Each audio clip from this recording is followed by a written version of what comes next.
and welcome to Power Reflections, a proud member of the Duff Network where we reflect on Wildbow's most righteous and rowdy work as it releases. I'm Ruben Morehouse. And I'm Elliot Diebold. And we are coming at you live on the Discord where we're talking about packing or unpacking, which is worse.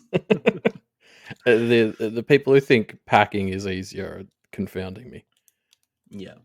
And those are the kinds of great conversations you can participate in if you come join us live. Speaking of great things, Nice. all the great submissions to the fan art contest have been voted on, and we're about to post the results. Is that right, Elliot? I think so. While we're recording this live, the poll closes in like 3 hours. So, like, technically, there's still time for things to change. But if you're listening to this not live, they're probably already out. Yeah. And you can find those results on the Duff Media website, duffmedia.com. Just something else I wanted to bring up before we get cracking on these, fun chapters. This is our first 10 episode. Like, this has gone and done at 10. And we've never had a 10 before. Yeah, that's a solid arc. But unfortunately, it has come to an end. Unless Wildbow's faking us out and we're going to go, 18.1, 18.2, and then back to 17.13 or whatever. That would certainly be unprecedented and confusing. Indeed, it would be. But yeah, no, it right seems at the like end, it's over for now. Right at the end of Arc 17, it overtook Summer Break in word count, chapter count, and number of Power Reflections episodes on it, which are really the three metrics by which all good literature is judged. Yep. And that's why Pale and Pact are much better stories than every other story, because I don't think we've ever done podcasts on... Well, we've done some podcasts on other stuff, I suppose, but usually only one episode. Yeah, exactly. In order of the strength of series, it goes Otherverse at the top, then the Shrek series, then Pirates of the Caribbean. Anyway, should we get into the chapter? Yeah, let's get out of this nosedive. So, and Legacies, of course, yes. So the final chapter of Gone and Done is 17.z. It's the Mussa interlude. And what a great description of this interlude that this is, because we start with one Mussa, AJ, and then we end with another Mussa. And it's worth pointing out, Elliot, you were right in your prediction. You predicted that we would get the Mussa interlude, and it would end with Mussa losing the contest, and you were correct. So thumbs up, well played. Good job. I mean, I think it was mostly confirmed by Wildbow in other spaces, and I was just reading. Yeah, I think you made the prediction before then, though. I don't know. I think this I don't think this ruins my streak of always guessing interludes wrong, because it was essentially given to us. Fair enough. But no, I really love this. Obviously, as like the climax to the trio of interludes at the end of Arc 17, because like we started with Easton, who was like, everything was this ladder that he needed to climb, and everything was about positioning. It was like this really toxic sort of ranked mindset. And then we sort of stepped up the ladder a bit to someone like Y, who now he's in a position of power, is like trying to figure out if he can do things better and what parts he keeps and what parts he doesn't or whatever. And then it all sort of culminates in Mussa, who is the top, is the system, and just kind of really shows us firsthand that like there's no way to use the system like this to escape it. You like the people at the top have all been so beaten down into it, they're just in it. Well, yeah, like very literally in Mussa's case, you've just become a part of the system by the point you get to this point. And, we were starting to see that a bit in Easton's interlude. We saw that for sure in Y's interlude. And, Mussa's interlude kind of was the nail in the chest of that stuff. Yeah. Like nice Marissa reference. Yeah, it just sort of, we just like climbed up the ladder a bit and just sort of saw what this sort of structure of Mussa's organization looks like from all levels, and you just kind of see how it just sucks across the board, whether you're a junior in it, whether you're kind of a outside contractor, whether you're the head, like it's just fucking terrible. Yeah, it works as a system because it tries to it successfully convinces you that if you do enough horrible shit, you get to be at the top of it, and then you get to do the horrible shit to other people as well, I guess. I don't know. Yeah, but you literally in a lot of cases lose yourself on the way and just become the system rather than becoming a person in it. Yes. Um, and I mean, like this has obviously been the topic of like the whole arc. Like Lizzie and Eloise's interludes kind of fit into this same sort of topic, and like Kenneth for most of this arc was like on the Kenneth side of things, they were going like, okay, let's hold a re-election because the guy who's in charge right now has done some shady shit in the past, and we shouldn't like we need to acknowledge that and decide if that's what we want. Like Yeah. on the other side, Kenneth was just trying their best not to do exactly what Musa did this chapter. Yeah. Yeah. Um, good arc. Good arc. Yeah, I guess let's get into it, shall we? Yeah, So, let's do it. this chapter starts with Abraham Musa going to school to visit his son AJ, who isn't living up to the high expectations of the Musa name. And it's a very fun start to the interlude because intentionally, presumably, it's confusing who we're watching, right? Like, Yeah. we're actually not. It takes a little while to realize, oh, Abraham Musa is not the Abraham Musa we know. AJ is obviously Abraham Jr. You kind of crack Yeah. that code in a little bit because you're also like, wait, Musa's son, what are we talking about? Like, this doesn't track. And yeah, like right from the get go, the fact that he's called Abraham Jr. Kind of tells us what's going to happen in this entire Yeah. chapter, right? And I want to talk about this. I can't remember where I put this in the notes, but we might as well talk about it now. Musa called his son Reed, right? So, like, did Musa expect his son to not be able to take his name? The fact that he didn't call his son Abraham Jr. and carry on the kind of Abraham name, I don't know, it's like pretty damning to me.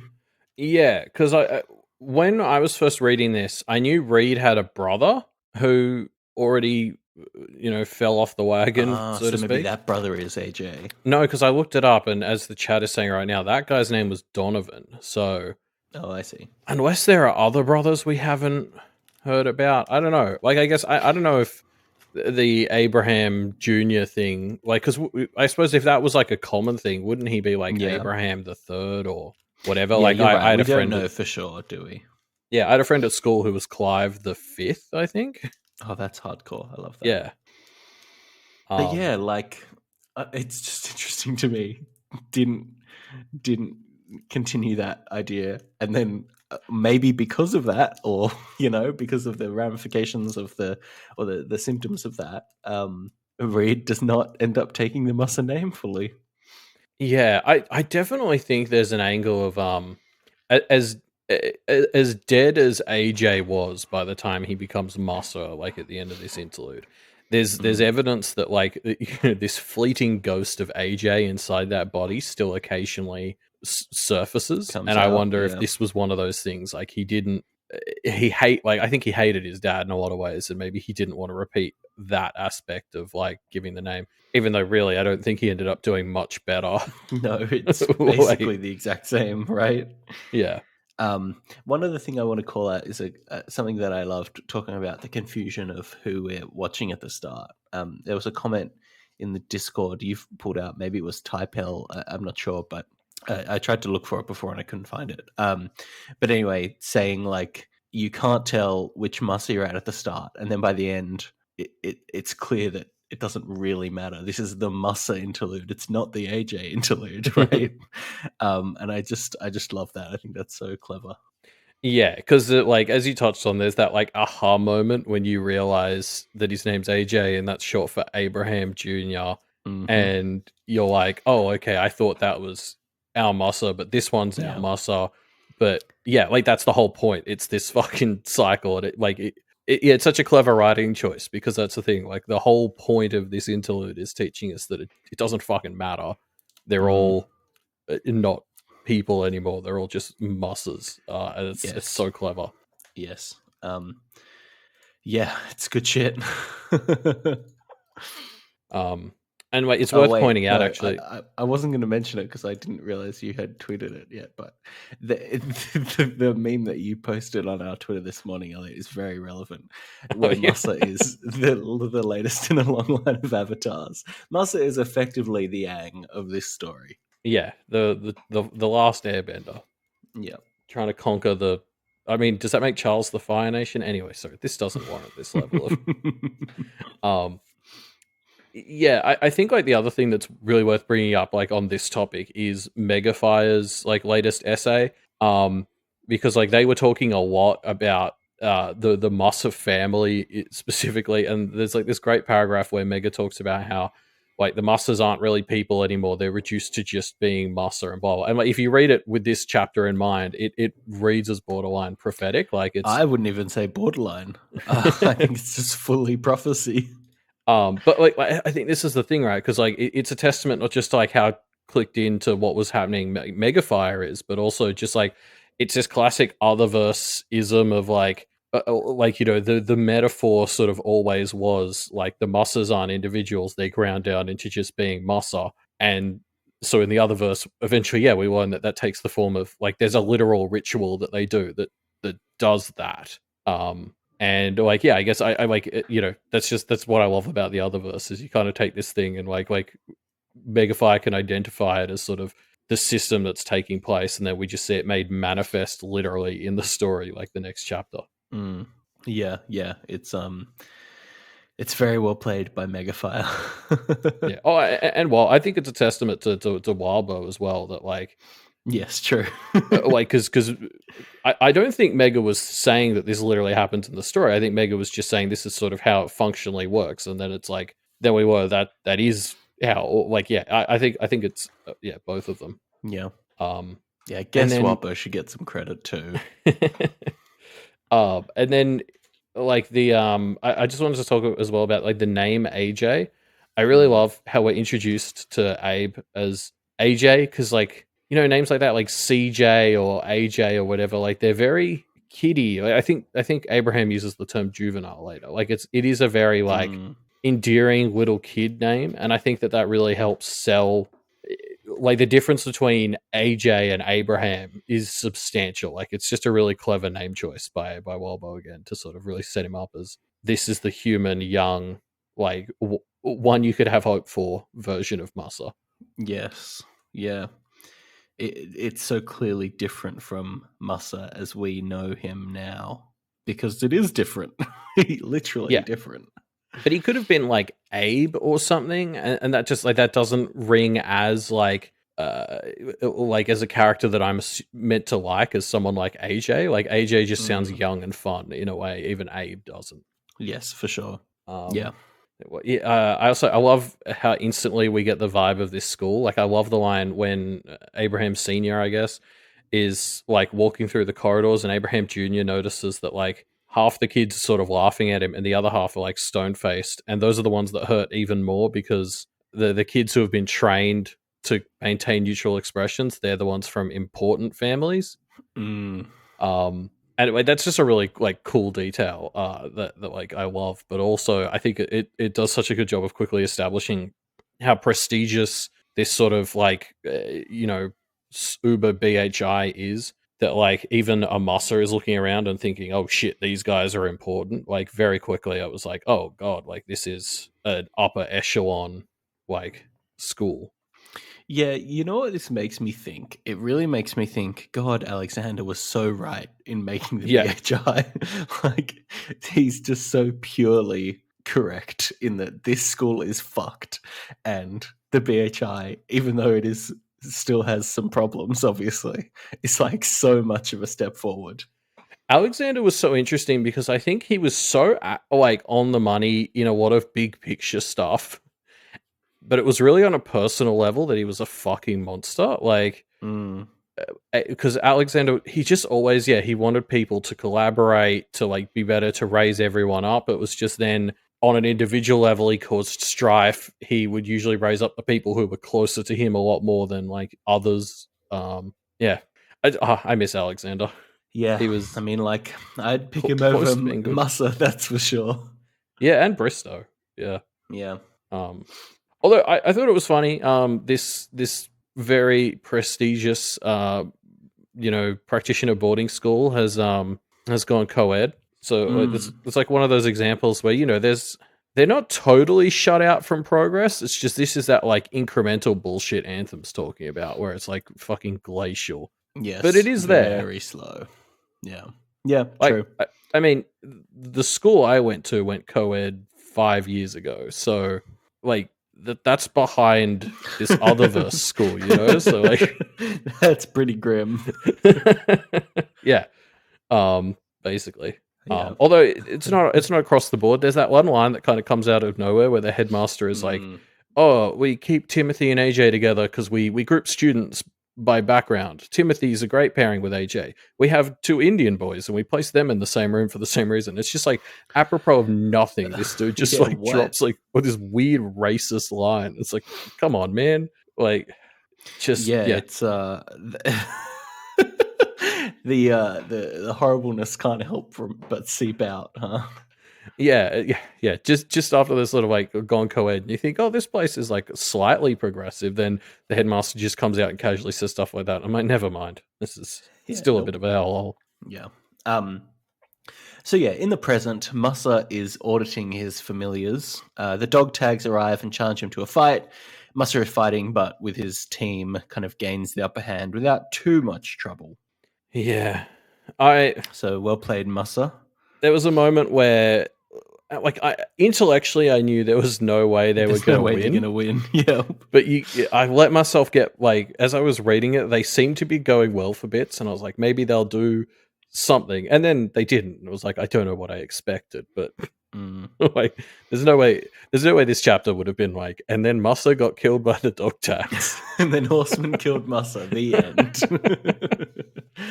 Yeah. Yeah, God. There's this bit at the start of this section where Musa is just kind of, as I said, auditing his familiars, I suppose. And it's so horrifying. Like, each one of these is a representation of Musa abusing power in a different way, right? Yeah. I think my favorite is Polly, who is a muse, dressed like any girl might if she'd traveled to New York to make it big. Effectively, like, very Hollywood abuse vibes, and Yeah. fits in with Musa's desire to be a movie producer. With this, like, I think the line he says is he couldn't help but take her. You know what I mean? And it's Yeah. very like, oh, Musa, you're such a fuck. Well, he sort of was like, oh, like she doesn't actually add any value. Like she's the one who he's like, I don't really like. There's no tactical advantage to having Polly. I'll make her sing because that's nice, I guess. She sings better than any human possibly could, but she's not that good at it.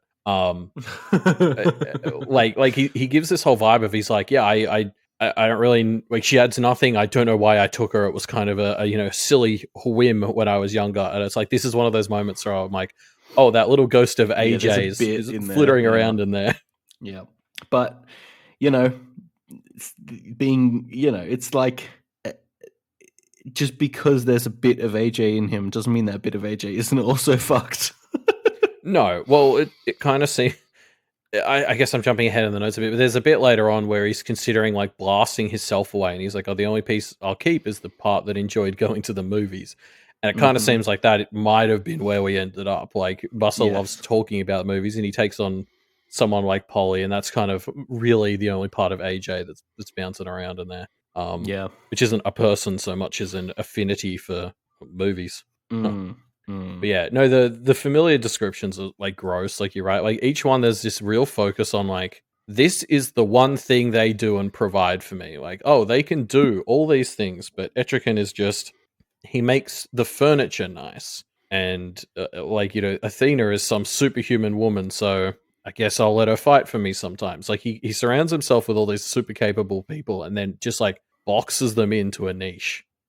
Well, that's the problem with being a bad leader is if he's the linchpin through which all of his familiars have to act, he's the kind of bottleneck on them. He's kind of constraining them to one specific label, which means they're never going to be able to do all of the cool things that they could do because they're being put in just one lane, right? And that lane is filtered through Musa. So it's like fully the way he is leading this group, and this extends to his camp as a whole, it is inherently prohibitive to him doing as well as he could do.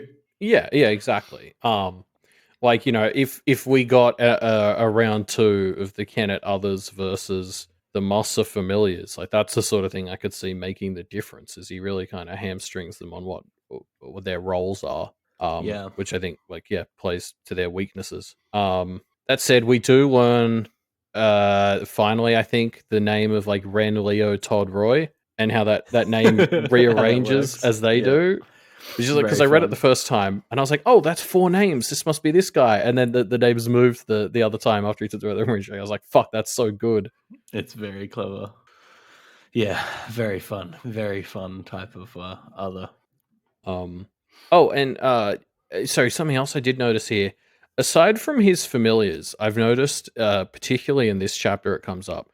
Masa never refers to an other by their name. Like he calls John the dog tag from the Carmine thing. He always calls the Carmine Exile the Carmine Exile. He never calls him Charles.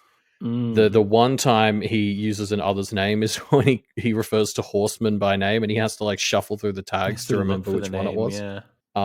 That's like the only exception I've noticed where like he very much reinforces this others are lesser vibe by referring to them by their label. The only ones who get names are his familiars. Yes, I mean it's explicitly dehumanizing them, right? Yeah. So yeah, the dog tags give it their all. They don't really get very far. They almost shoot enough bullets at him that he can't catch them all, but they don't shoot enough bullets. So they're not good enough as dog tags. Needed more bullets. You get the vibe if John had been here, they could have won this. Yeah, like, for sure. I don't know. Sorry, I'm just still on the like. I knew this was never going to work, but you felt it for a second there. Massa was in there's trouble. A glimmer of hope. Yeah. No. So yeah, and like, what? Sorry, what was the dog's plan? Like, what? They were going to chuck a lot of bullets at Massa to distract him, throw a bomb at him, like no, sorry, yes, I understand. The original Suicide Squad. I understand the plan. I don't understand. Like, did they think they had a chance at winning? Oh, they gave it a shot, I think. I mean, why not? They know they're going to get bound either way, so might as well. Is it like some dog tag, like Servant of War thing where they kind of have to do it? Like they weren't able to say no? Yeah, I mean, probably. It's just fucking dog tags, man. Like this is the same shit John pulled in Arc 13. Like, stop doing it. Yeah, nah, it's in their nature. So yeah, back in the past, AJ is freaking out. He knows he's failing at school and he's not smart enough to correct it.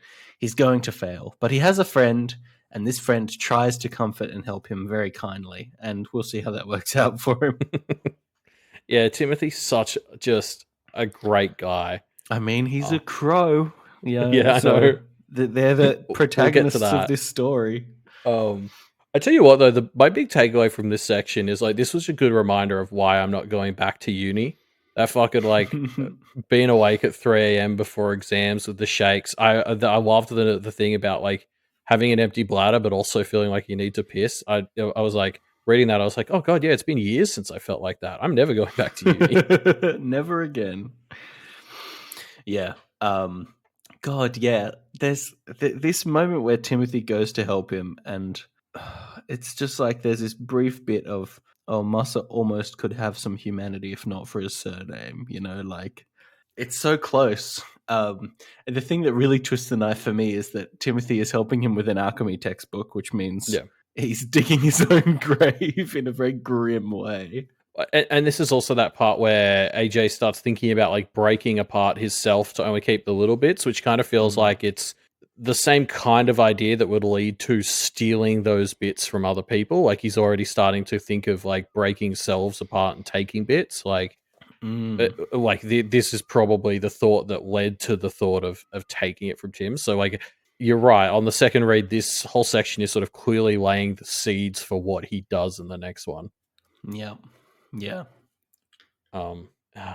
And like Timothy's the one, like Tim takes him out to the movie after he's like, Tim's the only one who shows him kindness. I'm mad. Sorry, I'm mad again. I'm making myself mad again about Timothy. Yeah. I mean, it's the crows try to remove themselves from these stories, but they just keep getting drawn in. So the other thing I want to really call out from this section is there's like this part when Timothy first wakes up and like as he's coming over to help Abe, he's like, if you do that bad, your dad will be mad again. But like, what's the worst that could happen? And AJ thinks to himself, he hasn't told Timothy that he's potentially going to get forsworn. And I read that part and I was just like internally glaring at Verona. I was like, fucking all the cool kids are doing this shit apparently. It's a classic Verona move, isn't it? Well, like, I mean, she did the exact same thing with her domain ritual. Like, I love this moment because I think this is just the story slipping in this little parallel to be like, hey, just a reminder, like, Verona's obviously not in anywhere near as bad a spot as AJ, and I don't think that's like the direction Verona is heading in at all. But that like one similarity definitely speaks to like you should still be concerned about how Verona is like refusing to engage with her support networks. Like this sort of pressure is what leads you to do dumb big swing shit, which is a problem Verona already has. Like I don't think it's an accident that this parallel comes up. Yeah. No, I think it's interesting. It's an interesting parallel for sure. I wonder if we'll see some more Massa and Verona specific dichotomies in the future. I think like Verona's always had that very practitioner-y side to her. You're right. We used to call it the like Alexandria side, but it's definitely like, that is something in her, and her domain ritual was a great moment for her sort of saying, I know this is a part of me, but I want to like use it to understand the monsters and like work against them or help fix them. And I think that's true, but it's like, that's an act that, she's going to have to continue to balance, I think, like, and stuff like refusing to tell anyone you're on the hook for forswearing is not a good start. Yeah, for sure. So yeah, back in the present, Musa binds grandfather and heals up a bit before the Kenneteers show up. They begin to contest his claim, kind of demonstrating that he effectively doesn't have the right to be Lord of Kennet, but Musa ignores their arguments because he's bullshit. Yeah. Yeah. Stupid like this is the part as well where Lucy comes in and she's like, the dog tags weren't supposed to enter a duel where they could get bound. And I'm just like, oh Lucy, you don't learn. And like, I'm mad at the dog tags. I'm mad at them for upsetting her. I'm mad at her for thinking that they could change like that. Yeah, that it wasn't going to go any way except for this way. Yeah. But yes, there's a fun line before grandfather is bound where he says to Musa, duels and bullshit. You've never been down in the muck. And I just think this is really interesting because, like, well, we learn the muck that Musa has been down in before, but also the whole point of Musa conceptually is he gets other people to do the dirty work for him. So grandfather's kind of right here. There's one time we've seen that Musa has been down in the muck and not had somebody else do his dirty work for him. He's just a piece of shit. Yeah, well, I mean, I think the bit that really sells it is, like, as you said, this is his argument. Like grandfather says that to him, and Musa's response is, yeah, but, that's because getting in the muck is for the peasants, and I'm one of the generals, so, it's my prerogative to send other people into the muck. And, yeah, you're just sort of like, well, and I mean, I'm going to repeat this, I think, multiple times before the end of this episode, but, like, yeah, how do you argue with someone who just, like, can look you in the eyes and admit that that's the way things are and that they're okay with it? Yeah. Like, it's so different from somebody who pretends they're not, like, a terrible person. Like, so many other rich people are sort of like, oh, everyone has their opportunity or something. Whereas Musa's just like, no, I'm better than you. And that's just the way it is. And like, you can't argue with that because they've given you nothing. They're just like, yeah, it's shit. So what? This is it. Yeah. To speak to that, Lucy and Avery try and set up this contest to be like, you actually shouldn't be lord of this place because you know nothing about it. Your goal isn't to protect it, like, etc., etc. And they're trying to turn this into a question of fairness, as if lordships haven't been so bastardized. Yeah. And Musa just kind of points out, nope, that's we're past the point where that mattered to a lordship. Yeah, the whole time this conversation was going on, I was like, hey, look, Lucy and Avery, I get what you're saying, and I agree with you, but But the come on, judges this don't. Yeah. I was like, this is some naive bullshit. Like, we've heard multiple times that people have done this sort of takeover all across the world. Like, that's so clearly not. I wish you were right, but you're so clearly not. Yes, precedent unfortunately is against them on this one.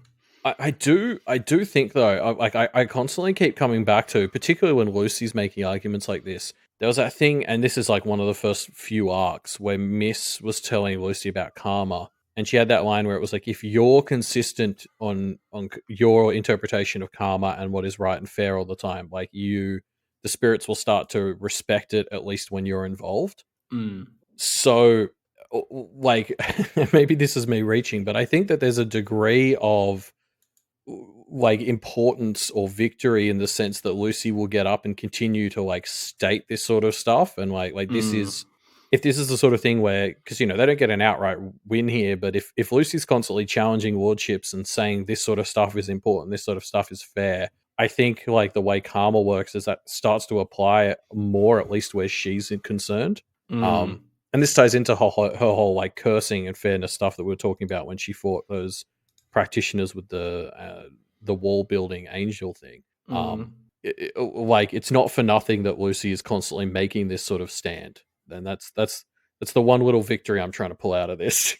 Yeah, no, I think that's a fair victory. Is like, if they're going to keep making these kinds of stands, and they're going to become more and more, useful. It's just not at that point yet. Yeah, but like the fact that they can like go against someone like Massa, say stuff like this, and not outright lose yet is like, I reckon that probably counts for something. Yeah, for sure. And then we get what is maybe my favorite line, definitely my favorite line in this chapter, one of my favorite lines in the entire story, where Massa is talking about Coop and Claim, and says, blah, blah, blah, they have made all this information available to me, and I am an exceptionally good student. And of course, reading this line, we've just spent half this chapter learning about how Massa's a fucking terrible student. And I love sorry, it. To be fair, he was in the top 20%. He was actually a pretty good student. You know what I mean? His perception of himself was that he was a terrible student, right? Yeah. And so it's so incongruous, and it's so like, I was when I first read this, I was like, well, that's just a lie. Like, if they, that's right. He wasn't in the top 20%. Yeah, so I remembered as soon as I said it. Yeah, no, it was specifically that he wasn't in the top, but he was in the top 50, wasn't he? Yeah, he was in the top 50. He was closer to the bottom 50 than the top 20%. So 40th or whatever. But anyway, this is what really pissed me off about the thing too. Is it was like, don't they like count out how many students there are, and they're like, there's like 200, so it's like he needs to be in the top 1 or 2 to be in the top percent. Which is just like, it's such a vast difference between being in the top pair versus like the top 1%. Like, like obviously here in Australia, in New South Wales at least, like we have like the ATAR, and you get like ranked in your percentage of all the students in high school. And it's a bit like being in the 1% of that, I'd argue, is kind of easier than being in the 1% at your school, because particularly like the sort of school Massa is going to, like they're going to be well above average. Like I don't know, it's just like all you need is one or two, well, all you needed is 2 extra exceptional people, and he just can't do it. Like, yeah, it was such a setup for failure. I mean, yeah, right. We'll get to that in a second, but this line is just so incongruous, but it's the lead into how this line became true of how he became a good student.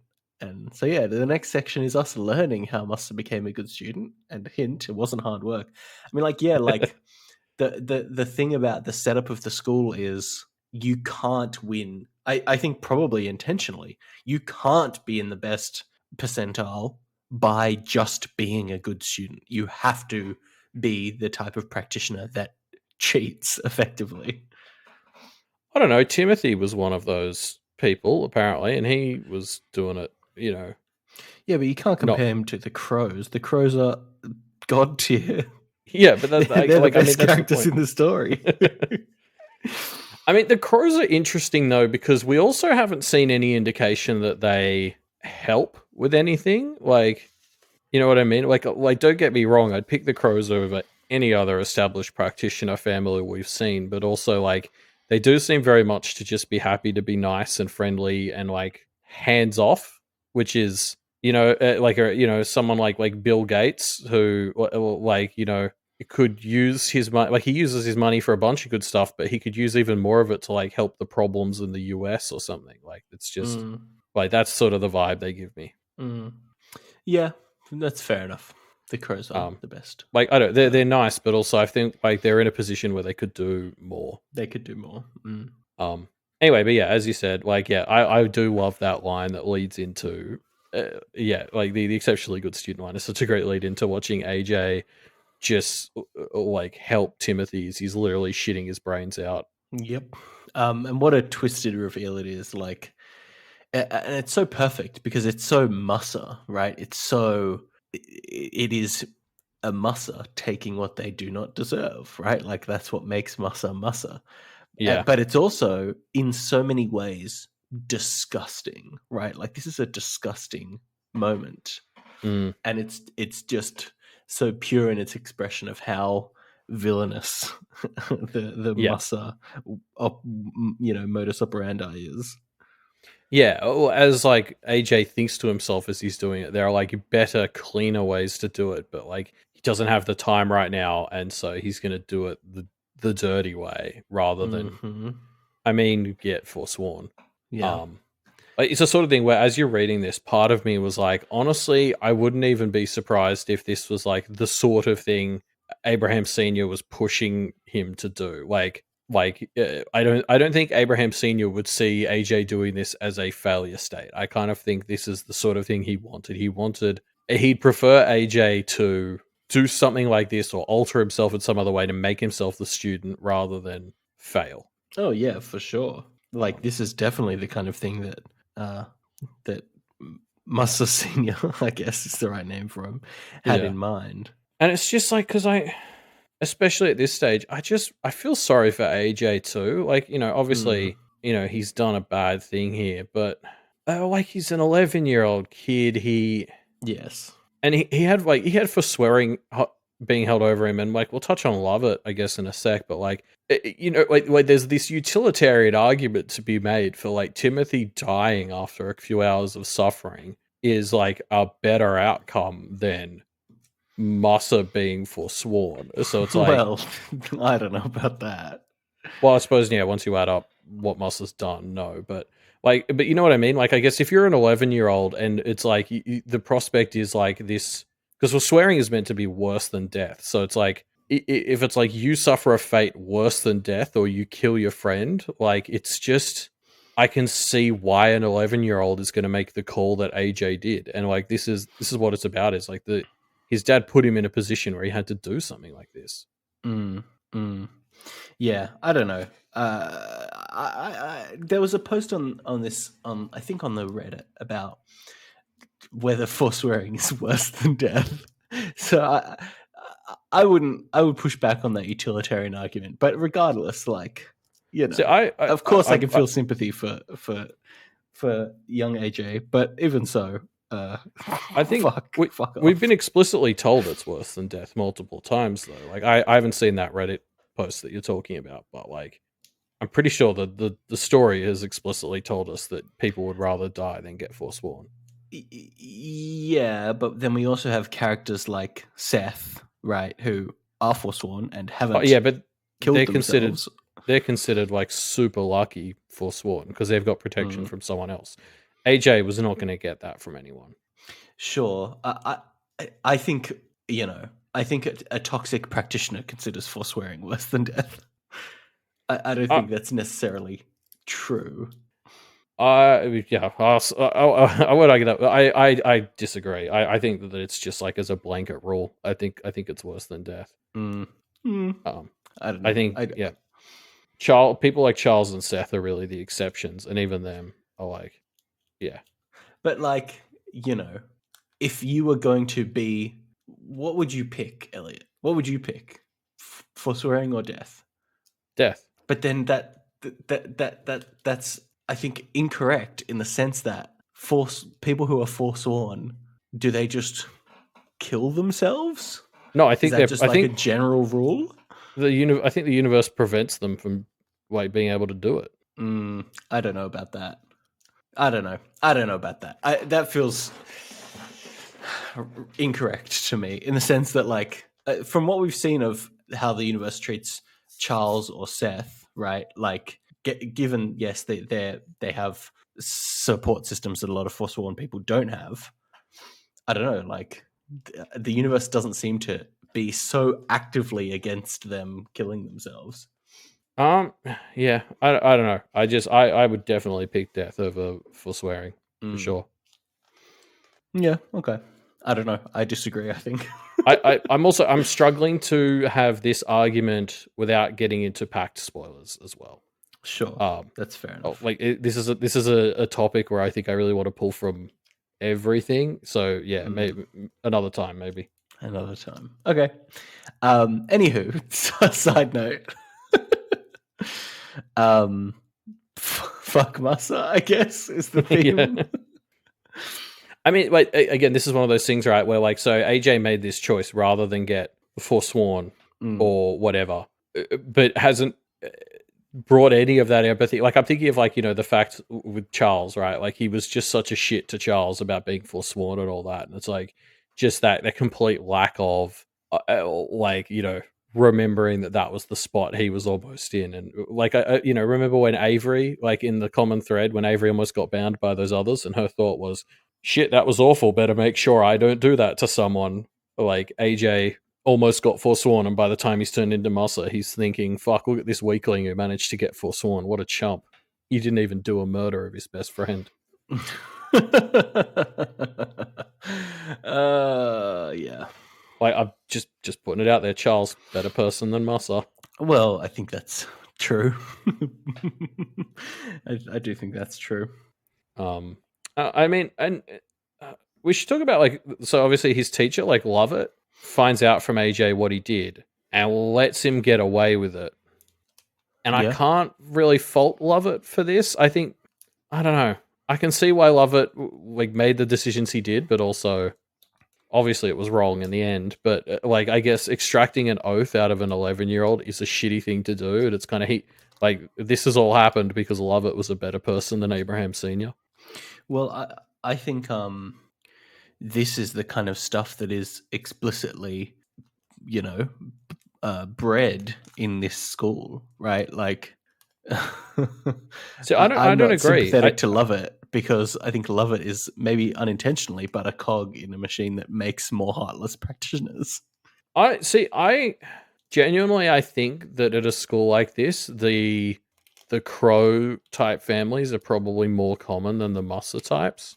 Or the Mussas and the Crows are probably the two extremes, but I think the average would lean a bit closer to the Crows. Like, I imagine this is the sort of place that just breeds more of the like Elizabeth would probably be the sort of person I could see coming out of a place like this where she's not evil, or Eloise. Like, there's people who aren't like evil like Mussa, but they're just like lacking that exposure, or have decided they don't care about other people or whatever. I genuinely think Lovett thought this was monstrous and this sort of thing doesn't happen. It was just like, he, as he says, like, he doesn't want another 11-year-old to like lose everything. And it's just a shame that he didn't extract that promise because, well, Mussa didn't stop. He told Mussa to stop, but didn't want to extract the promise. And it was like, fuck, things would have been so much better if he did. But that's kind of the point, right? Like, I don't think this Mussa's situation here is a completely unique situation. I think maybe this is the most extreme case of it, but I think this school is not actively trying to. It is letting practitioners be and reinforcing the system of practitioners. You know what I mean? Oh yeah, for sure. I just think they're doing it in more of the like closer to the BHI way than the Mussa way. But like, then sure. On average, but then this is the thing, right? Is it when you're kind of that like agnostic sort of place where you don't push any one way and you abide the Mussas and their bullshit and you don't push back against it. This is what happens. Yeah, it's failing to love it in failing to have a conflict with this situation is inherently kind of reinforcing it, right? Like, and supporting it. I think I agree that the school in large is doing that. I don't think that's what Lovett is doing here, because I think he's coming at this from the perspective of he can see that this has affected AJ. He doesn't want another 11-year-old to lose everything they have. Like, this was an act of kindness and to try and make things better and stop the path. He just underestimated the grip the Musser family had on AJ. Yeah, I don't know. I don't want to be too hard to love it either, because I think it's not like he had poor intentions with it or anything, but he did kind of implicitly reinforce the idea that, hey, this is the way that this world can work, you know? But like, what else was he meant to do? Like, if he turns AJ in, AJ presumably loses everything, more people get hurt, or he like fucking extorts a promise out of an 11-year-old, in which case, that's going to come into conflict with his families, and we're kind of back at square one. Like, but I don't know if we are back at square one. I mean, like, it kind of sucks for AJ, yes, but the answer to this really is for Lovett to say, "Hey, AJ, you're turning into a tool of your family and an extension of your family, and I want to extract this promise from you or whatever that prevents that from happening." I mean, I agree that he should have done that, but I can see why he thought Yes, that was a terrible thing to do. I think so too, but this is the problem with the practitioner society, right? It's like, and maybe that is cruel to AJ, and like, definitely, I think that is cruel to AJ as a 11-year-old boy, but it's not Lovett being cruel, it's his family being cruel, right? Like, Lovett, I don't know. Yeah, but that's it. I don't consider Lovett in this example to be like an example of the problem. Like, this is, I think this was actually an act of kindness, and he did sort of I think he probably made as close to the right call as you could in the moment. Like, in retrospect, yeah, that's fair enough. It would have been nice to get that promise, but we're obviously in a position where we can see the way that this decision leads to exactly the next section. But yeah, I don't know. I definitely agree though that like the school as a whole, it's like, even if the average family is a lot better than the Mussers, the fact that they let the Mussers be the Mussers is like the problem. Yes, and the same, you can level the same accusation at the BHI. Oh, for sure you can, right? Yeah. Anyway, sorry, and yeah, we touched on that Timothy is a crow, but that is just worth reiterating that like we see Louisa here, and I love that that's how this is delivered. Not like Timothy's name is never stated. I don't think we don't ever get told he is a crow. We just see like his younger sister Louisa was crying, and it's just this moment of, are you fucking serious? Like, this guy's Louisa's brother, like, because the first time we met Louisa, and no, it was just Louisa. Yeah, the first time we met Louisa was when she was hanging out with AJ. Like, in that flashback, and it's that delivery is such a gut punch. Yeah, good stuff. Absolutely wild. So yeah, Verona, we're back in the present now. Verona has just arrived and starts to reveal some fun secrets to Musser. Essentially, he's fucked. Y knows it, Mariska knows it, and by the end of the section, Musser knows it. Here's a fun line. Verona says, "You don't have a jigsaw puzzle anymore. Just about everyone you left in charge is getting murdered as we speak." So yeah, rough stuff. This is everything I wanted Charles's plan to be. Yeah, I know. I'm so glad that not only did Charles have a plan the whole time, because I was really worried that the people who said he didn't were going to turn out to be right. Not only did he have a plan, but this is so much more than I was expecting. Like, we were talking about, just Marisica is the plan, or just like creating a new Hungry Choir ritual sort of thing is the plan.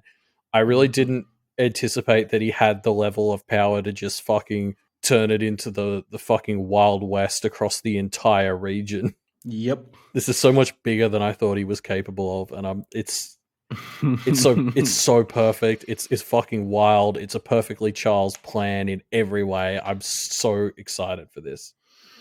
Yeah, what a wonderful plan it is, huh? It's such a Charles plan. Yeah. Like, it's really just gonna blow everything the fuck up. Like, I love it. Yeah. And it perfectly uses and abuses what Musser has been doing, making these lordships. Yeah. Basically, repurposing these lordships into more of a classical system, I suppose. I love I love the line about how you wanted to go old school. Charles is taking it real fucking old school. Real old school, yeah. Um, Yeah, very spicy. Oh, the thing that I wondered about this though, like, because obviously we're going to get to explore this, I think, a lot in the upcoming arc, like what the landscape looks like now. Um, Mm. but it sounds like the non-lordships are relatively safe from this, and it's specifically targeting like the lordships. And so, like, part of me was like, oh, but it wouldn't be Thunder Bay because that was like a good one and it was already there. And then I thought about it for Yeah. another second and I was like, No. no, this is Charles. Thunder Bay is Yeah, probably of in trouble course too. Thunder Bay's fucked. And then like, because I was thinking about like Toronto as well, and we get this line that like Toronto apparently has before I get like, because just I assume like Toronto was like a pretty stable place before like Muscle. Like it's a sort of place I imagine they had like pretty consistent lords and everything was like stable, and Mm-hmm. then Musser has like come and flipped the script there, and now they're going to end up with like Charles's dickhead lords, like. Yep. And then what does this mean for the innocents? If there's some like, well, I guess for if they're seceding all their actual responsibilities to the judges, probably not much. But Mm. how does this change a city like Thunder Bay or Toronto? I guess. Yeah, who knows? Who knows? I suspect we'll be seeing the answer to that question soon. Like, Yeah. I have no idea what this is going to look like, but what is it going to be like if Avery goes when I guess Yeah. Avery goes back to Thunder Bay? Like, is that going to happen? Like, what? That's Oh going to yeah. fucking be wild, right? Exactly. Like, and yeah, because I mean, I think Florence gonna get to walk in here and be like, "I fucking told you so." On the whole, like, I would have been better. Because yeah, presumably you're right. Like, I don't think Thunder Bay is going to get a pass because they were a lordship that wasn't part of Musser's thing. I think they're going to be fair game for Charles's like shit squad. Yeah. So they're going to be under attack and they're probably going to lose. And then yeah, what does it look like for Avery? Oh, this is so exciting. It is very fun. So And yeah. sorry, this is what maybe I should save the Marisica talk for when she properly appears next chapter. But like, I'm just so excited about Marisica now. Like like fucking goddess Marisica. Mm-hmm.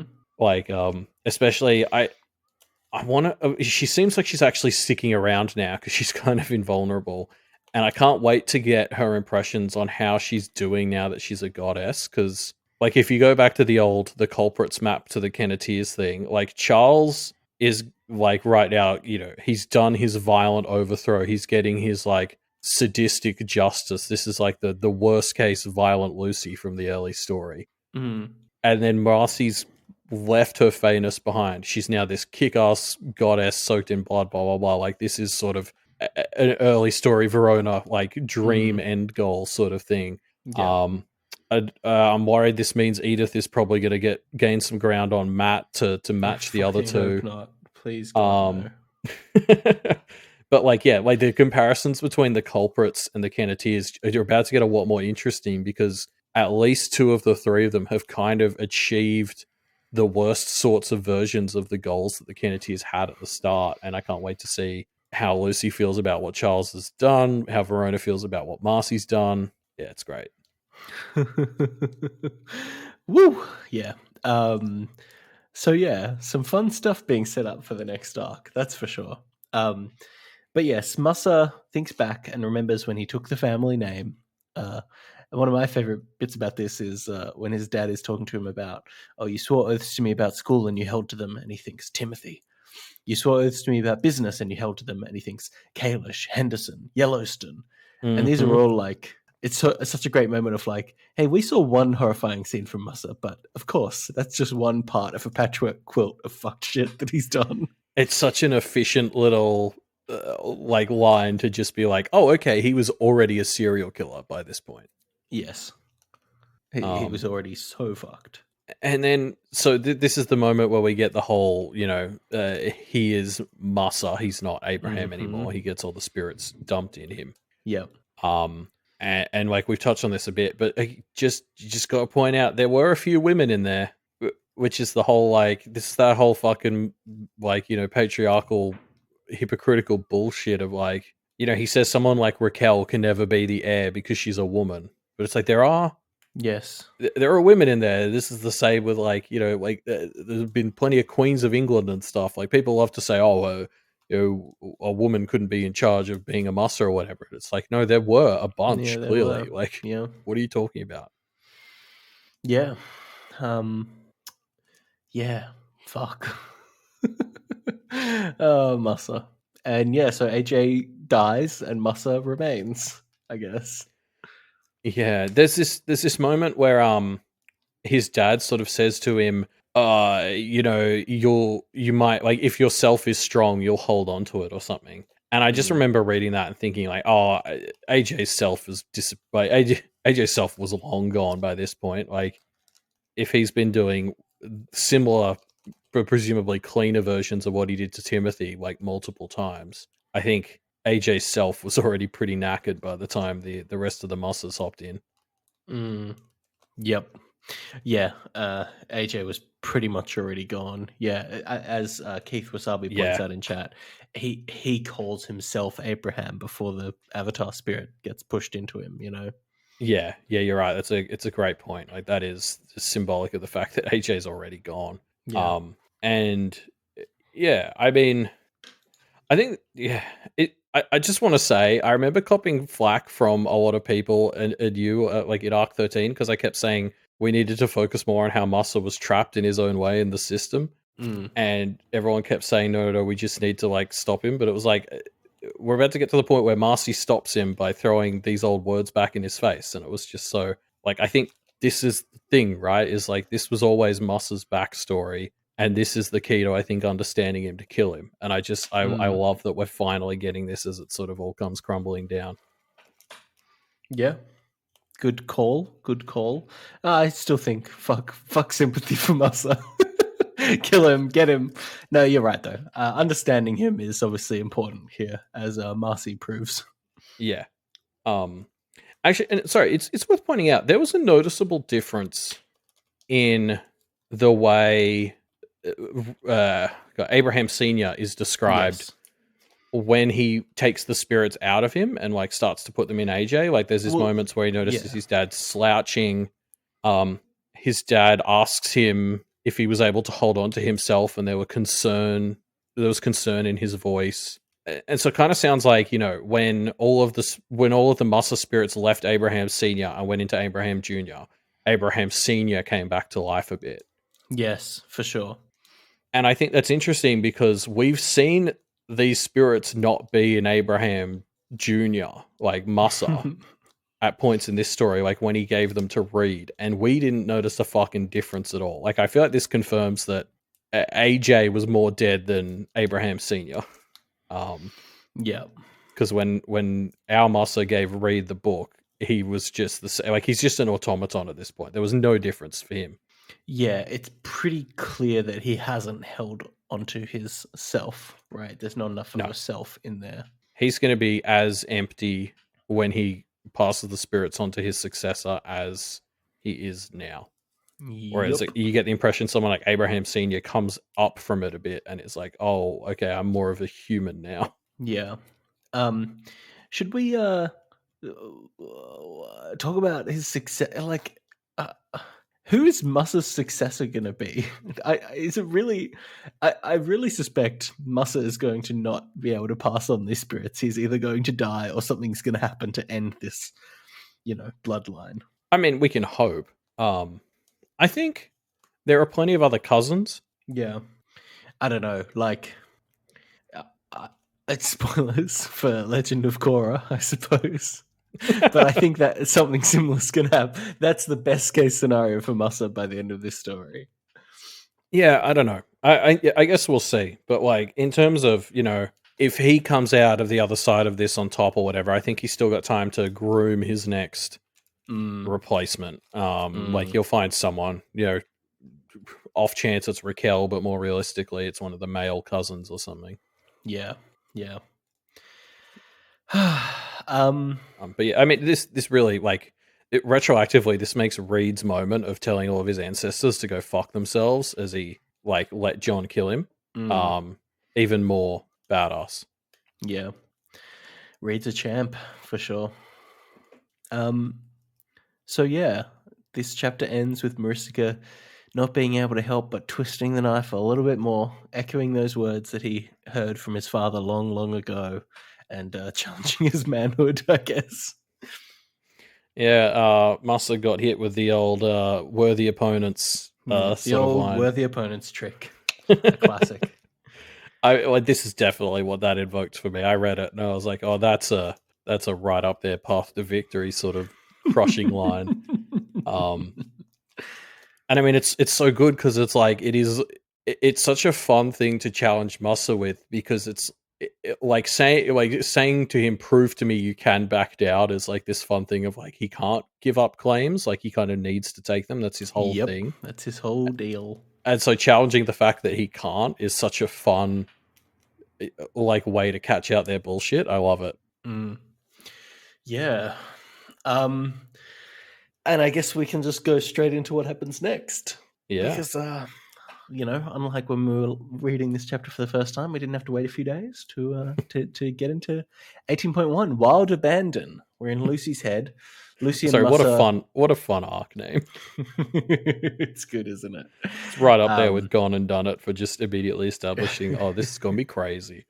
Well, it begins with Musa wildly abandoning his lordship claim. And so Lucy and Musa are bargaining over prisoner exchanges. But yeah, interesting point is that they seem to have converted Musa to their side, because Musa now thinks that 4 practitioners equals 1 other. So not even are practitioners and others equal, which is what Lucy is saying, 1 for 1. But Musa's saying, actually, others are even better than practitioners. Let's flip the world order. Musa is now pro other rights. We did it, Kenneth. Woo! Yeah, that's a great point.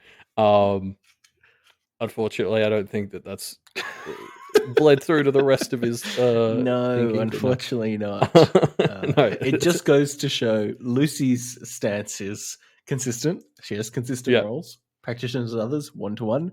Musa has no morals and will just argue for whatever is on the top of his mind. I kind of wish Lucy had called this out now too. Me too. So you're saying one of our prisoners is worth 4 of yours? So others are worth more than humans now, huh? Yeah. Oh, interesting. Although he probably just would have said they are to you. Yeah. Anyway, I also love this line where Musa says, "If what you say is true, the Carmine Exile is kept to the rule of the seal while subverting its intent." And I was just kind of like, "Oh no, how dare he?" Fucking Imagine Spider-Man doing pointing that. meme. Yeah, exactly. Like, what a pot calling the kettle black moment. Seriously, I was like, you fucking reckon? Yeah. What a joke. What a joke of an argument. Yeah, he's really... I mean, it's so fun going from being inside his head to being in Lucy's head talking to Musa. And there's just like every line from Musa is hypocrisy. They just come one after the other. Bang, bang, bang. Oh, yeah. He has this one line where he's like, I think I have a sense of where our conversation here is going to run aground on its limitations. And then he's like, I put in mind of how the poor so often point their fingers at the rich, crying out, they have too much and we have so little. And Lucy's just like, yeah, like... yeah, and your point is? Yeah, is this a question? And I love how he immediately goes from, I see how we're going to run aground, to just putting a statement out there like that, where I'm like, oh, I can see what he means now, because how do you argue with somebody who it can unironically say that? Yeah. There's nothing you can say. Yeah, there's just no getting through to him, right? And that becomes obvious pretty soon. He reveals that he is intending on coming back and screwing with them more in the future. Yeah, my heart genuinely... Yeah, my heart genuinely sank when he was like, oh, I'll be back. Because in retrospect, it was like, oh, of course he's just going to put it on pause. We're about to get into this whole section that just reminded me of that Phineas trial in the fairy court at the start of Arc 12, where it's just blood boiling bullshit from here. Like this, like Musa opening his gambit with, oh, I'll cancel this lordship claim, but I'm setting everything up so that I can come back. And then just starts winning these arguments. It was just like, oh, I hate this. Yep. Yeah, although having said this, like, I actually, if I was Massa, you know, like he has to come back here and fight here more because this is Charles's seat of power, right? Yeah, Like, there's no way that he can fight against Charles and not come back to Kenneth. you're right. This is one of those things where it's like, from the Kenneteers' perspective, like it's silly to think that they can tell him to just stay out No, yeah. when like Charles is still going to be the enemy. Like, like Yeah, it's a good point. Charles Like, has fucked them by making his seat of power Kenneth because Massa can't not attack yeah, Kenneth now. yeah, but no, like you're right. There's just like there's no way that him coming back, or so that him not coming back was ever something they could negotiate because of Charles. And like, Yeah, yeah, yeah. fucking Charles, I guess. Yeah, although remember, it is 100% Mussa's fault that Charles is the Carmine Exile because True. Mussa let Charles do this. This was part, you know, Charles would not have been able to do this if Mussa had not allowed it to happen. So this is the funny thing about Mussa is he actually he is quite threatening, yes, but also at every opportunity, he continues to make things worse and worse for himself. And he's like, it's very interesting. He is just fucking himself every time. Yeah, And I think it's Mussa going to catch up to him eventually. Mussa really keeps falling for like short term gain, like problems. Like he doesn't seem to really consider like a long term strategy as much. I No, think he's not good at he has planning. no, yeah, he has these like vague pictures of the long term sort of thing, but we've seen like how his plans just scope creep to all fuck. Like he's a bad project manager. Mm-hmm. His ideas of the long term strategy are quite vague and way too mutable. That's Yeah, a good point. yeah. But yeah, I mean, like this is the thing. Like we're ending all of this now, and like so we've essentially still got our 3-way conflict between like Camp Massa, Camp Charles, and like Camp Miss. Mm.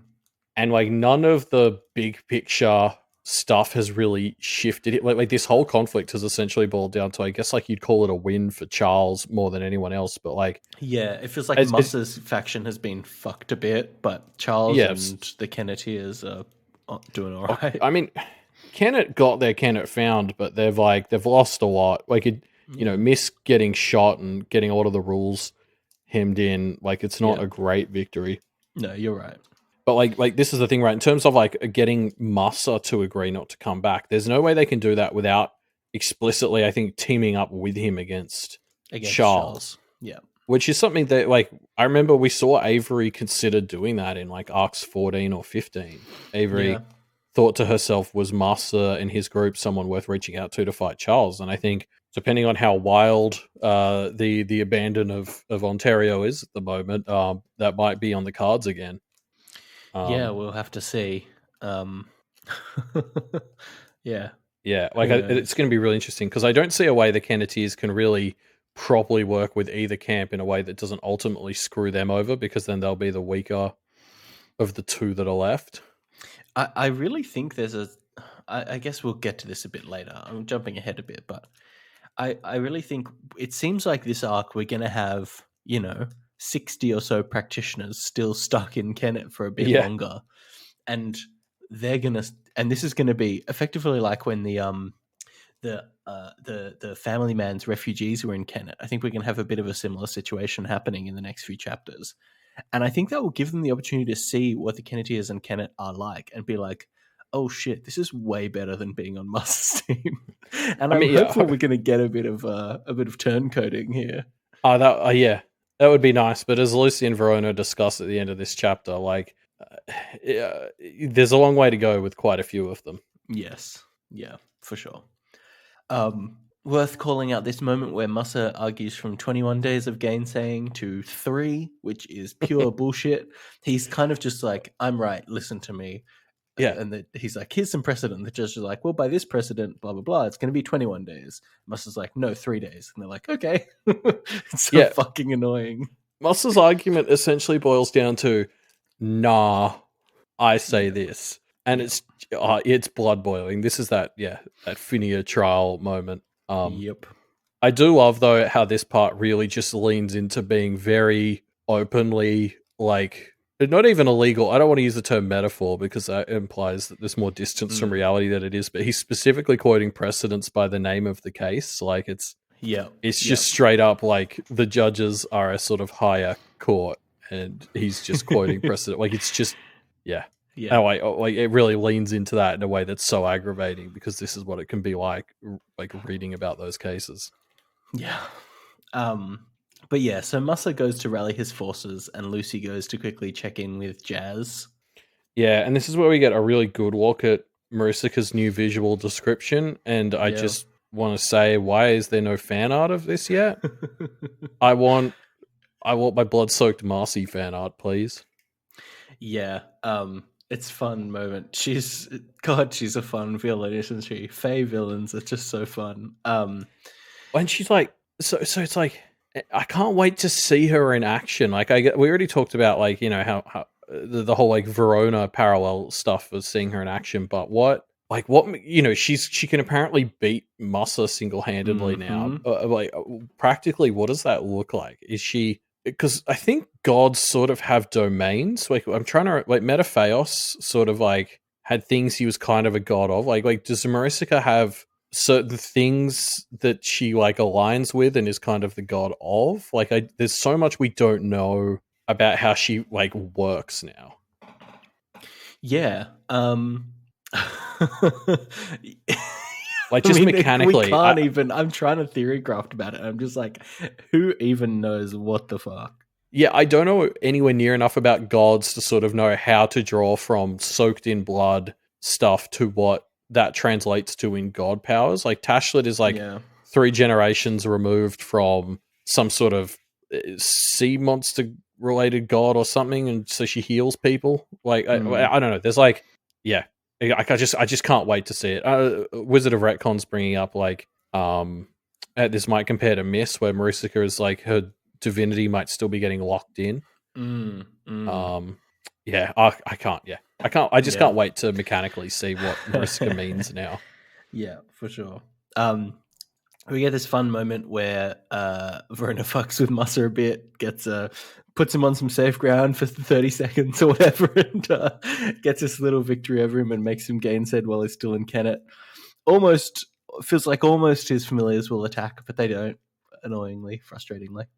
Well, they needed to at least wait the minute. Like this is the part where Marisica had like left, and then this happens, and she comes back out. She's like, "Oh, such a shame. I could have like, you know, hurt Musa and forsworn you 3. That would have been great." Which is just hilarious because she made her big like exit, and then it turns out she was just creeping on them from the woods, like fucking. She's the god of perving or something. But I mean, the other reason this jumps out to me is like Marisica says like she's toying with the idea of forswearing the trio. Now I know I know there was some disagreement. I think it was like last week about what exactly the bounds of Marisica's oath is, but forswearing them's got to not be okay. Like, and the fact that she's still Marisica means surely that she's still beholden to the bound oaths. By the oaths. Like, again, another interesting mechanic thing to discuss with Marisica is she still bound to these oaths? If not, why not? And yeah, because she couldn't forswear them. Like, she has to have been talking shit in front of Musa for some reason if she was pretending that she would consider forswearing the trio. Yeah, I think that's another thing about Marcy to be examined a little later. Oh, I'm easily impressed brings up a great point, which is if they're forsworn, then the oaths don't matter. But then also if you're the one who causes them to become forsworn. Yeah, I don't know. Like there would be an arbitration process there, right? Yeah, like, you'd have to bring the judges in because you're right. Because you can't claim, oh, my oath doesn't matter because they're forsworn if you're the one who forswear them, right? Like that's... Yeah, no, I think the judges hopefully wouldn't stand for that. Who knows? Well, I don't know. Charles is going to be one of the votes, and I think we know which way his vote's going. But yeah, so we have Jazz and Lucy scene here. Jasmine's scared of a little cherry pop. Yeah, which is like, it's such a great little moment to just really capture how fucking thrown in the deep end Jazz has been, and she was just like left alone. So like, I mean, as Lucy says, like, this would be funny if it just wasn't kind of sad that Jasmine was scared of Cherry Pop, who, Mm. you could literally, like, probably flick away with a piece of paper. Who lost a fight to a cigarette. Yeah, exactly. Like, it's a great moment for sort of showing us just sort of how bad a spot Jasmine is in right now, that she was left alone in this house, in this fucking magic world, after she just learned magic exists. Of course she'd be terrified of Cherry Pop. Like, I, I, I think in Jazz's situation, I would have been fucking up on the kitchen counter, terrified of Cherry Pop, just like I would Yeah. be if it was a spider. Like, Yeah, no, for sure. I don't know what this little naked demon child can do. Yes, I think it's a very fun moment. I also want to touch on this bit where Jazz says to Lucy, "You need to find someone who can take over, someone who can be the local witch, an adult." And I don't know, just made me think like, I feel like Jasmine's gonna try and take Lucy's place, or like argue to take Lucy's place as a witch of Kennet. And I don't think Lucy will accept that, but I wonder if Jasmine is going to do it in the sense of putting herself in harm's way to remove Lucy from harm somewhat.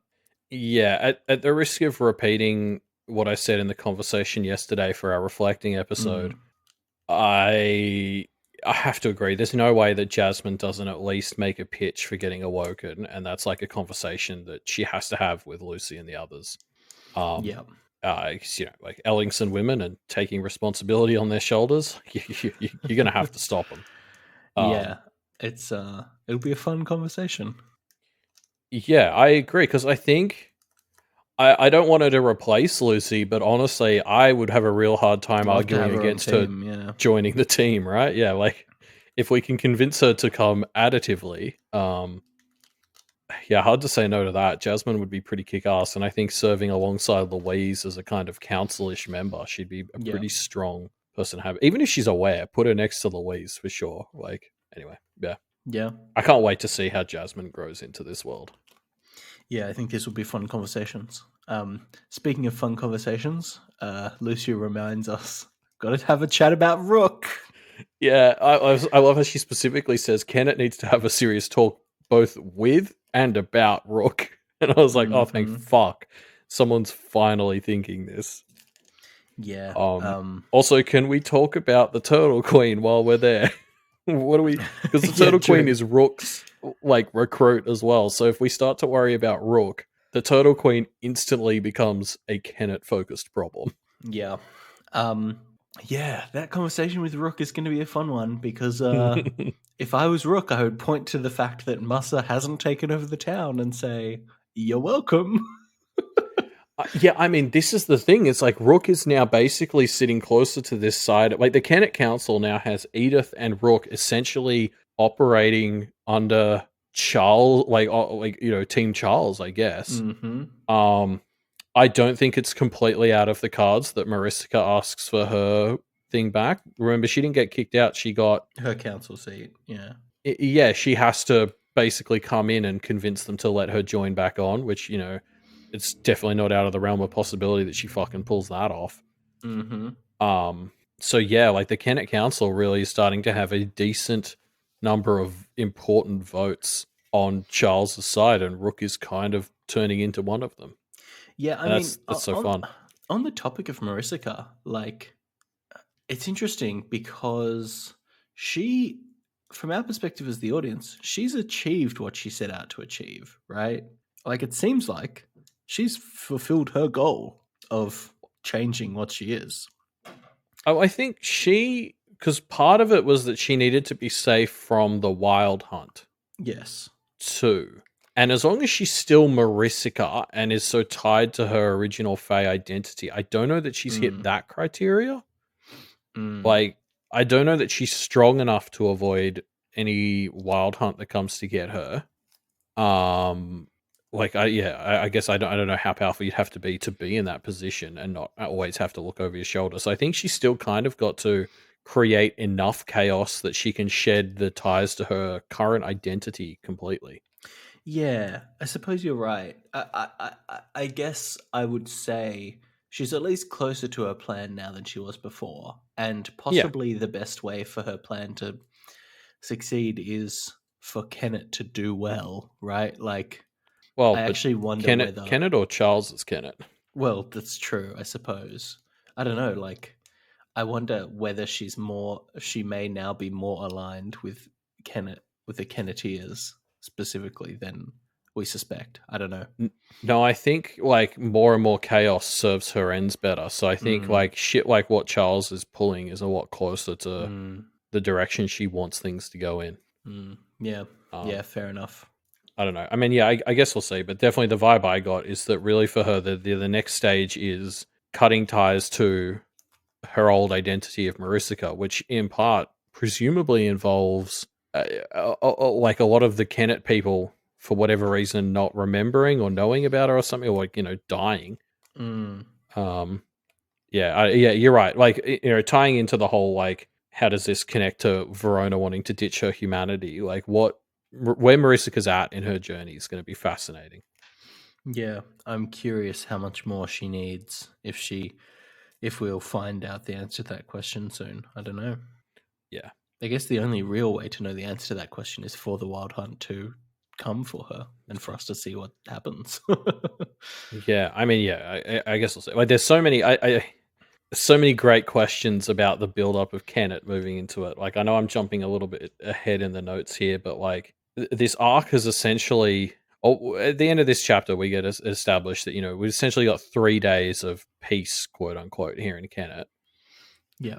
and I kind of feel like this is arc 18 shaping itself up to be like presumably most of that, where it's like we got to deal with getting these practitioners out. It's also kind of we got to get ready for Massa coming back and what that looks like. Also, we got to start thinking about how we deal with Charles and Marcy and shit. Like, there's There's a we lot got going on. the parents who are awakened now. Like, there's a fuckload to handle. And yeah, Yeah, Justigo like mentions Verona's domain claim in Found Kennet. yeah, yep, that's another one. Like, Verona's essentially out of action for most of those 3 days. Mm-hmm. Um, yeah, yeah, it's gonna be like if this is the arc of just getting ready for those 3 days to finish up, like there's a lot to cover. It's like arcs 14 and 15 on steroids, and that's gonna be Yeah. really fun. Yeah. So yeah, Lucy takes Jasmine and they go and watch over the prisoner exchange, which Yeah, is and nice. I really like that Lucy decides to bring Jasmine with her. Mm. Like so much of in the early story of Pale, Lucy kept lamenting the fact that she couldn't like lean on her mum for help with the Yeah. practice stress. Yeah. So I think like this is that first moment of them heading in the right direction. I felt like a really healthy choice for her to like not leave her mum alone again, but start to involve her. I think this will be good for both of them. Yeah, I think so. It will be, and good for us as the audience. Oh yeah, 100%. I want more Jazz for sure, but it's also like I don't know. Like as much as Jazz is a bit of a naggy mum in this whole section with being like like there's the whole hilarious moment where they find out Lucy hasn't had breakfast, so she has like a protein bar and a pepperoni stick, and Jasmine's like, "This is fine for now, but we'll get you a proper breakfast later." Yeah. Um, but like I think those sorts of thoughts are like I think what scares Jasmine the most are the questions that she doesn't know the answers to, and so including her in stuff like this, even though she's still going to stress and worry about Lucy, is like her informed worrying will be better than her like uninformed worrying. Yeah, for sure. Yeah. Yeah. Um, Gives her a chance to see all the fun things that happen around town, like the previously mentioned. Well, I'll just read the description, shall I? A man had his head inserted into a frog's anus, frog skin stretched tight and translucent, like robbers wearing pantyhose on their heads, smushing up his features with a side effect of little frog organs here and there, and big stretched out frog eyes over his own eyes. Where is the fan art of this character? Everyone who doesn't draw a fan art of this character is an absolute coward. Save it for all packed up too, Ruben. I'm gonna draw it right now. Yeah, you're right. Like, found Kennet. Like, I'm remembering when we first got to the promenade, and they're all just the wacky others, and then we got that beautiful like community commissioned thing by Aquila of like the familiar ceremony, and that included like a bunch of the fun promenade others, and it's just like like almost we just need to do that again, but for Found Kennet, because there's just been so many like throwaway fucking bonkers descriptions of these foundlings. Yeah. What a fun world it is. this bizarre world we're in. And this is also where like we see Anthem in this section, and he's like literally covered in writs, like it's like an external skin, is how it's described. Like they're all so stuck to him, he's like walking around like he's covered in sticky notes. Which is just like a hilarious moment until they sort of reveal that they're going to let him go without any punishments, just to make sure he and Massa will leave, which is just an unfortunate, like, I don't know. I can't fault them for it, but this is like, you know, when the judges gave in to Massa, it feels like the same thing. Yeah.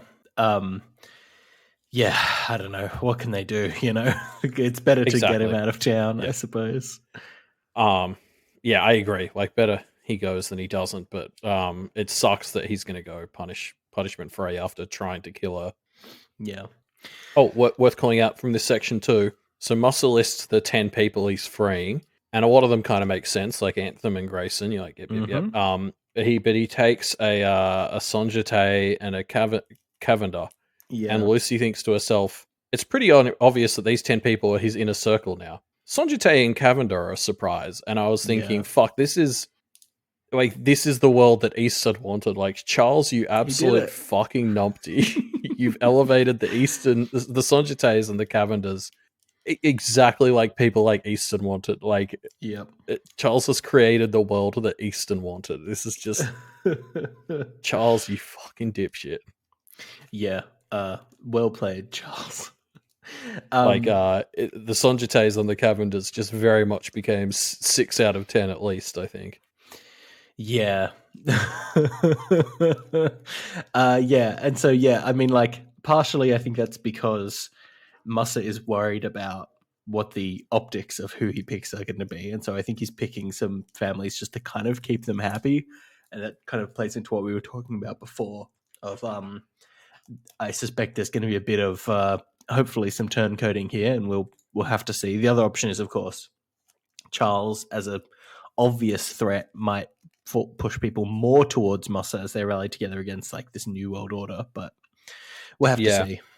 Yeah, exactly. It's going to be a really fun series of interactions as we figure out how to get these like 70 people the fuck out of Kennet if we can. Yeah. Because there's so much to deal with here. Because you're right, it's like getting them. Well, because Musa like doesn't put as much thought as he could into the politics. Like I think like Grobard is the only person who he specifically singles out as someone who he needs to pull to not cross her family. Most of the others are like protections and stuff, but like you can definitely feel there are going to be some people who feel slighted.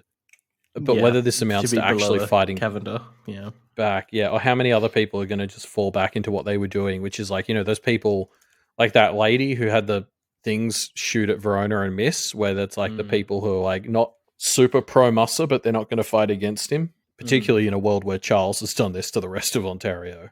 So yeah, I don't know. This is also where we see, Elizabeth. Avery brings Elizabeth back, and Elizabeth notices that they have her little brother Dom, and she's like, "Oh, holy shit, they brought him!"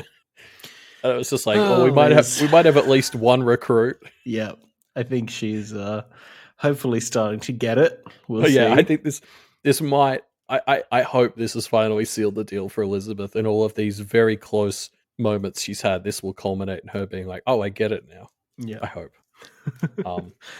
Yeah. And also, this was the point in the chapter where I realized, like, Verona still hasn't gone back to her domain claim yet. Like, yeah, poor Shay still just standing out the front of the door. Like, we didn't see the rules that the judges made her accept, but it's clear that she got a pretty blanket, like, you can ignore it thing. I just think this is so funny that the judges were seemingly so lenient on her, just presumably to fuck over Massa more than anything. Yeah, like, I mean, I don't know. I just find this hilarious because it was their thing, and it was like a whole big thing that she'd have to do another domain claim ritual thing when Found Kennet was founded, and then now for the whole like time so far, she was just like, I don't want to though because I want to fight Musa, and they were seemingly like, yeah, okay, yeah, fair enough. So yeah, Musa takes his first picks and leaves. And after a little bit, the first car of other invaders start to head out, but they don't make it very far. This is so good. I was very Yeah. confused what was happening the first time I read this, and as it sort of all comes together right at the end, you're like, oh, Oh, like this is shit. our first Yeah. insight into Charles's new, happy fun time park. Yep. And yeah, it's a real fun. It immediately sets, oh, wait, this is how serious this is, right? Like, Yeah, people can't even practitioners can't even travel around safely anymore. Yeah. And it sets up a very fun setup for these people having to stick around in Kennet longer.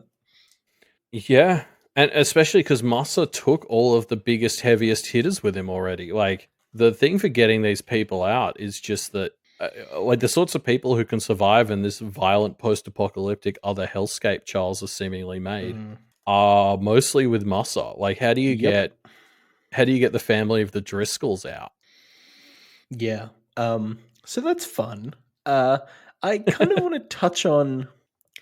I don't think this new Canadian world order is going to be resolved by the end of this story.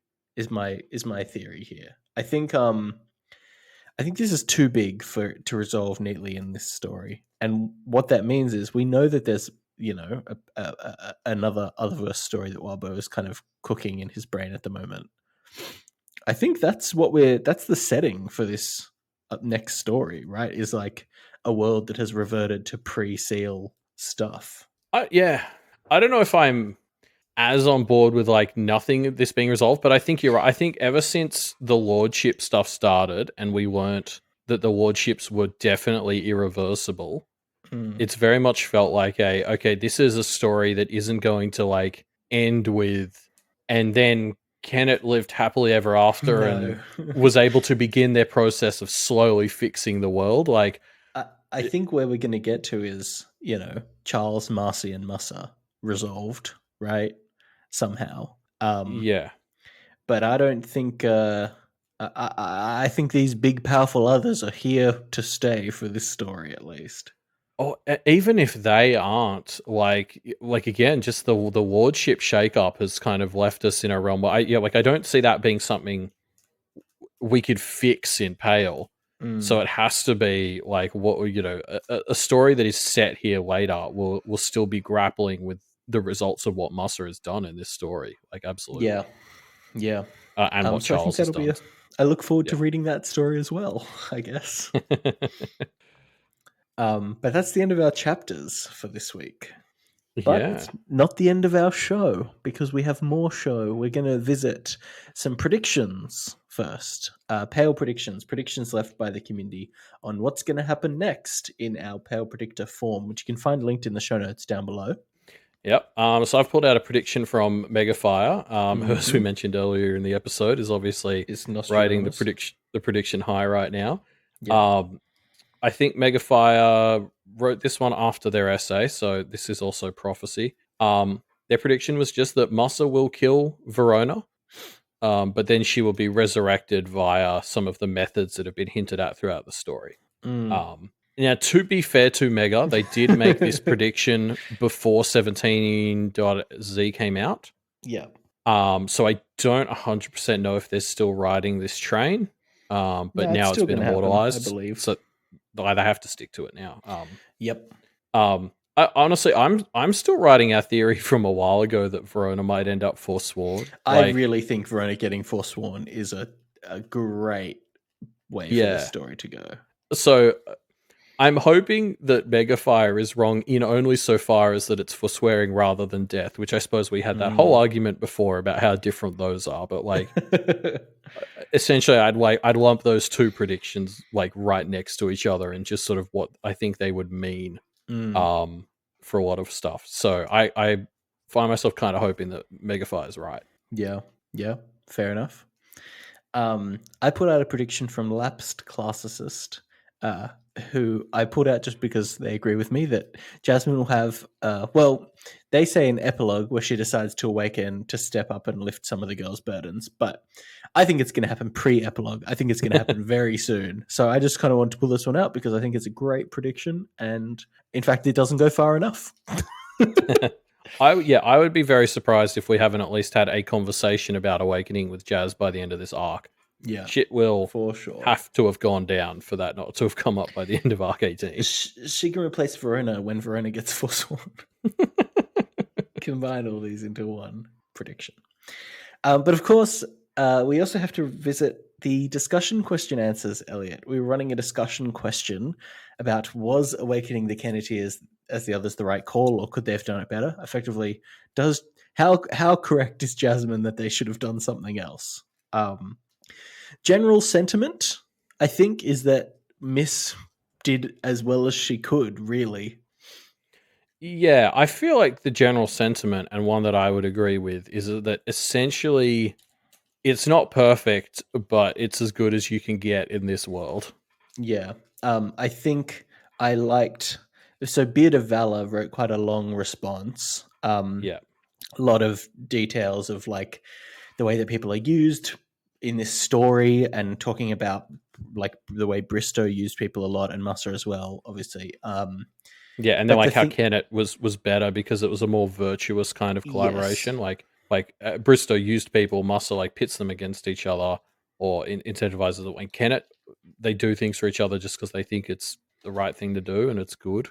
yeah. Two things that jumped out to me from Beard's answer. One was the point of like it not being possible to give fully informed consent in this situation just by the mechanics of Yeah, innocence in this world. I think is a really important point to keep in mind. And the other one is like, and this is against the idea that Miss did the right thing here, that Miss was right. Is like Marcy and co were planning on killing these Kenneteers, right? Except the Kenneteers were just slightly too clever. So really, the reality of the situation they were being thrust into is much worse than even Jasmine knows right now. yeah, that's fair. Jasmine doesn't have the full picture. I don't know that Marcy ever really explicitly wanted to kill them so much as like she talked about selling them to the fairy markets to keep it interesting. Sure, Um, sure. But like but yeah, really disposing of them much quicker. yeah. They just ended up being competent enough that it was more fun to keep them around and keep them alive, Yeah. Yeah. which is what we So all aspire to. yeah, that's the dream. Living the dream for sure. um, I really liked the White Duke's answer, who said, "Yes, it was good because magic is awesome." They did then go on to elaborate and say some sort of stuff like about how you, for the sake of a place like Kennet, I think it would have been they would have been doing a lot worse or willing to do a lot worse than like potentially put three strangers on the hook to Mm, invite them for something like this. mm. But yeah, primarily their argument was just that magic is cool. Which I think is a fair argument. I liked Colt's answer here. Colt was focusing on the Kenneteers themselves and like whether this was the right decision for them. The most apparent one is Verona, where Verona kind of needed an escape from her mundane life, really, Yeah. and magic was obviously a pretty ideal one for her. Avery was on the way out of a bad spot, but still kind of struggling, and so kind of connecting her to a bigger community seems to have helped her. Lucy kind of falls apart a bit there, I suppose, in Colt's answer. But I see you here think that you can justify it, Elliot. So I'm interested to hear your thoughts. Oh yeah. Well, yeah. They said that they didn't really think that Lucy was in a much better spot now, and they quoted something like Jasmine. But I think if you look at where early story Lucy was, she was so fucking angry, Yeah. and like I think the outbursts like Paul would have been like stuff like that would have been more of a problem if she hadn't had access to these people in this world to really kind of help her get around that sort of stuff. I think. Yeah, it's given her kind of a healthy way to channel her frustrations, right, into a kind of just crusade, I suppose. Well, and more voices to kind of I think really understand it. Like not Mm, I don't know how much like Verona was really supporting her in the way she needed with this sort of stuff. Like she's talked a lot about how like Verona would often be like, yeah, that makes sense to me, and like she got a lot of validation out of that. But I think finally actually meeting a lot of people who were going through similar stuff is really what like helped a lot with this. And I mm. think like as good a parent as Jasmine is, and as good a therapist as Dr. Mona is, I think she would be struggling a lot more to like not let that hate fester into resentment like Giles has done without this world.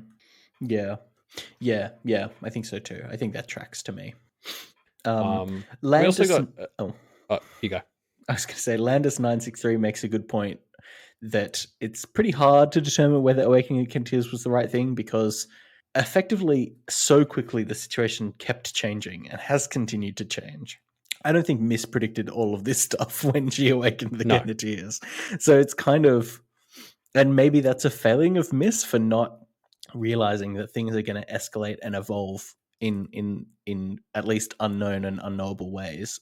But it does make this question effectively impossible to answer because we have hindsight and Miss doesn't have hindsight. Yeah, Landis essentially brings up that the situation escalated so much and was so fluid that it was like the relationship between the Kenneteers and the Kennet others would change so drastically.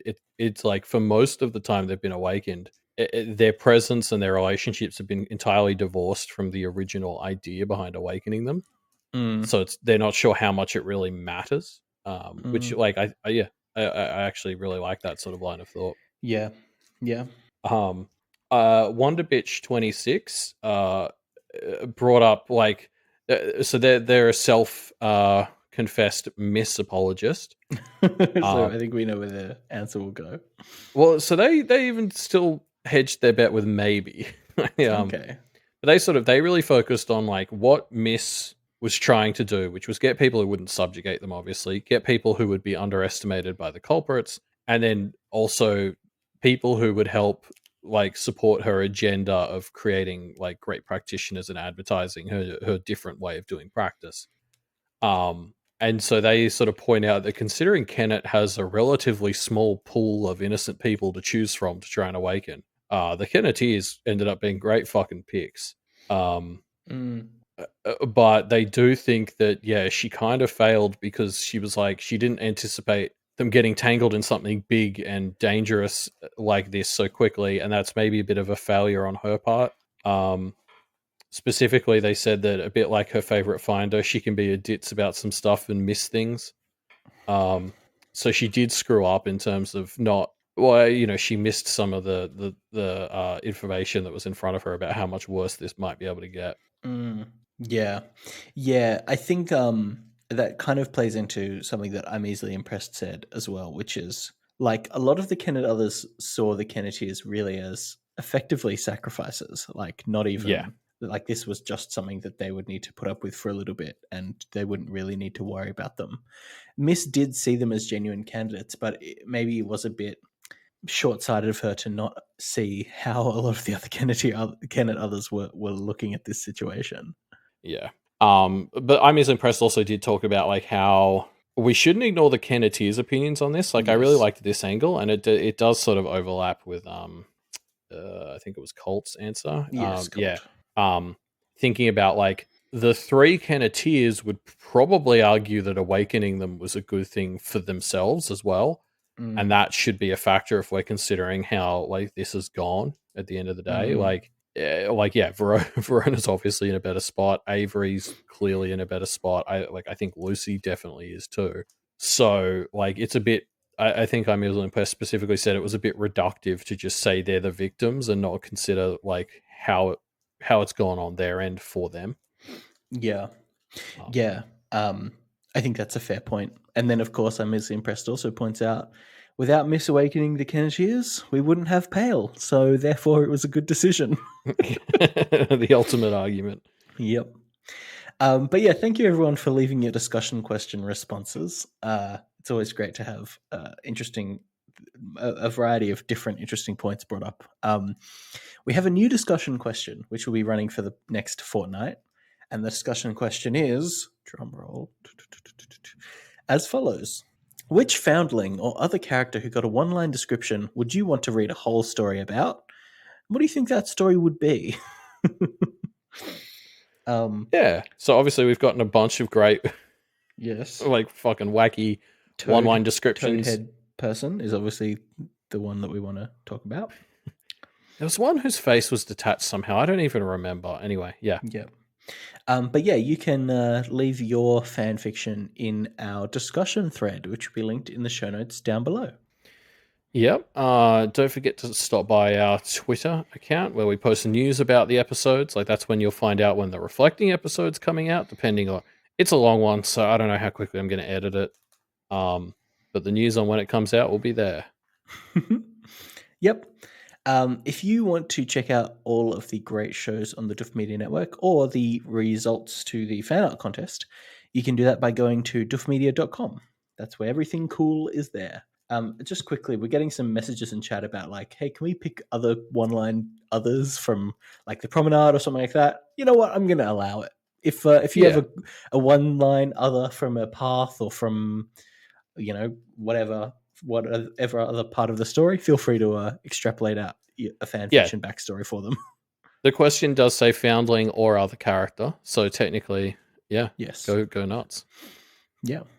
If you look at the fan art results and you think, oh gosh, I would have voted differently, then you know what? You only have yourself to blame because you could have voted if you had gone to patreon.com/duffmedia and become a patron.